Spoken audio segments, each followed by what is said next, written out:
I've been seeing a trend, and we talked about this before we were on camera, that there is a growing community. I feel that it's a growing community that have commodified or repurposed Christianity or messages from the Bible to really use that, to weaponize that against equity-seeking groups, marginalized groups. Absolutely. It's frightening, right? The rise of Christian nationalism, and that idea that we will handpick. I mean, let's be clear and honest. I mean, I think we all handpick to an extent. I will quote specific parts of the Bible and not others, because I think we need to look at it through a lens of love.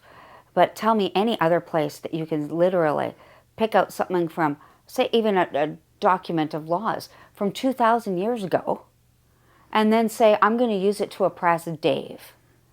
That's crap. It's absolute bullshit.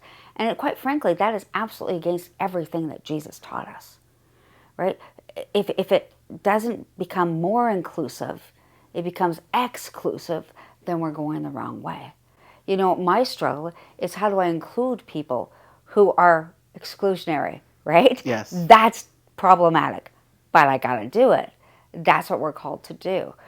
When we look at things and we go, is it making things better or worse? Am I hurting somebody or am I helping folks?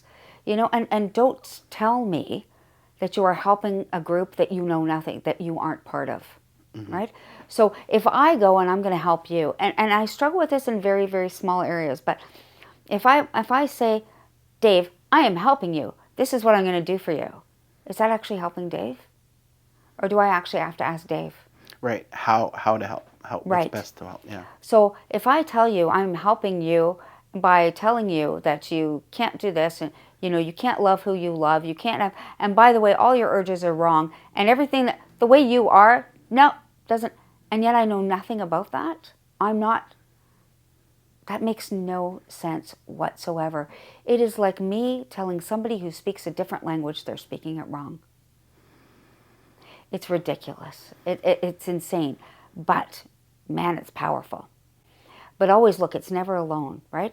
So when we look at people who are mobilizing Christianity in really weird ways, so anti-LGBTQ is the flavor of the month, but that is absolutely rooting upon the anti-vaxxer for sure. agenda.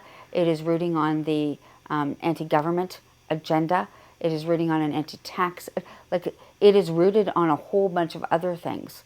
Right? And they're just using, but it's just so bizarre because, like I said, if you click on money in the New Testament, even just in the 4 Gospels, the amount of times Jesus talks about that and making this a more fair and equitable society outstrip any of the kind of crap that they're pulling up.